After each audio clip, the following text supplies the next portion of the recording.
Chapter 3. The Carew Murder. One night in London, nearly a year later, a servant girl was sitting at her bedroom window, looking out at the moonlit street. She saw a tall, handsome old man with white hair coming along the street, and a shorter, younger man walking towards him. The old man spoke politely to the younger one. He seemed, the girl said later, to be asking his way.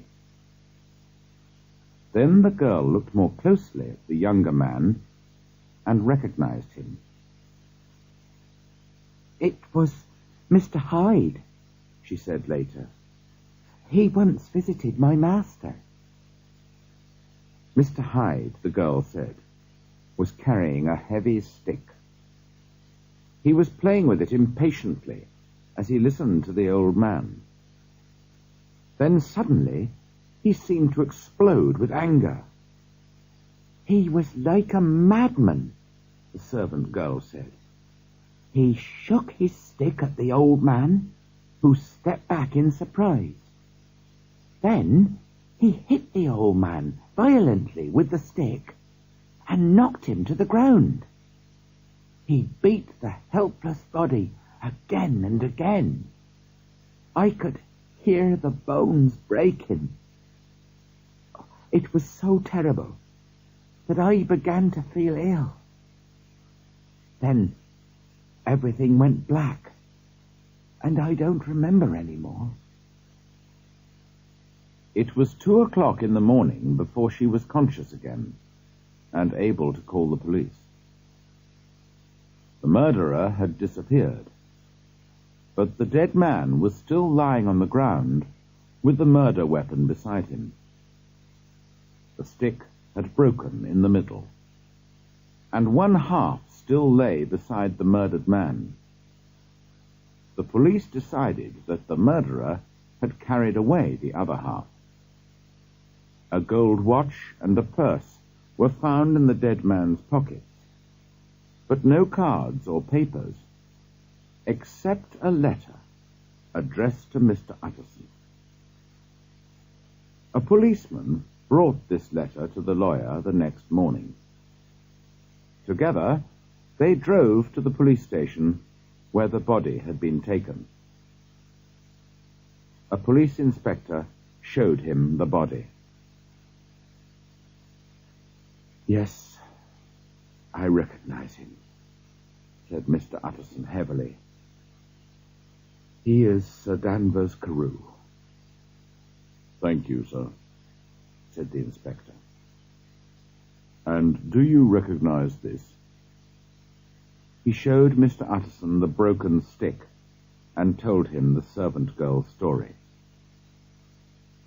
Mr. Utterson knew the stick at once. "That's Henry Jekyll's stick," he said to himself. "I gave it to him long ago." "Is this Hyde a short, evil-looking man?" he asked. "That's how the servant girl described him, sir," agreed the inspector. "Come with me," said Mr. Utterson to the inspector. "I think I know where he lives." Mr. Utterson led him to the address on Mr. Hyde's visiting card. It was in a poor part of London, in a dirty street full of cheap bars and eating houses.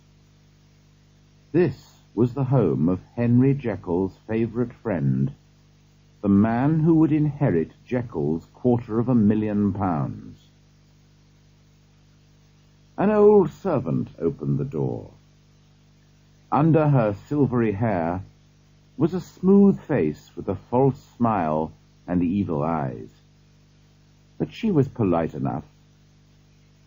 "Yes," she said, "Mr. Hyde lives here, but he's not at home. My master came in very late last night. He left again after only an hour." "Was that unusual?" asked the inspector. Not at all, replied the servant. He's often away, and frequently stays away for months at a time. We would like to see his flat, said Mr. Utterson. Oh, I can't do that, sir, began the servant. This gentleman is a police inspector, said Mr. Utterson. Ah, said the servant, looking unnaturally pleased about it. Mr. Hyde's in trouble. What's he done? Mr. Utterson and the inspector looked at each other. He doesn't seem a very popular person, said the inspector. He turned to the servant. Now, please let us in, and we'll have a look around. Mr. Hyde had only 2 rooms in the house. These were extremely comfortable and in excellent taste, with beautiful pictures on the walls and rich carpets on the floor.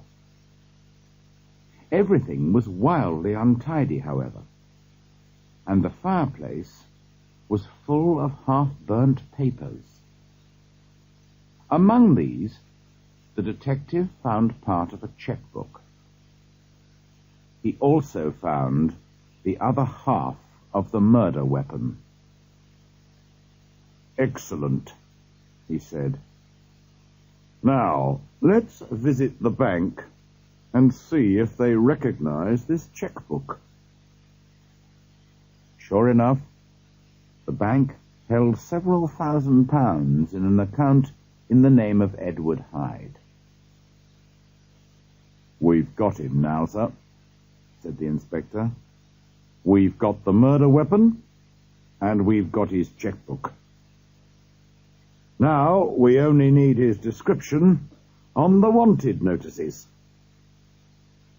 This was not so easy. There were no photographs of the wanted man, and no 2 people could agree about his appearance. They all agreed on one thing, however. An evil man, sir, the servant girl said. You could see it in his face.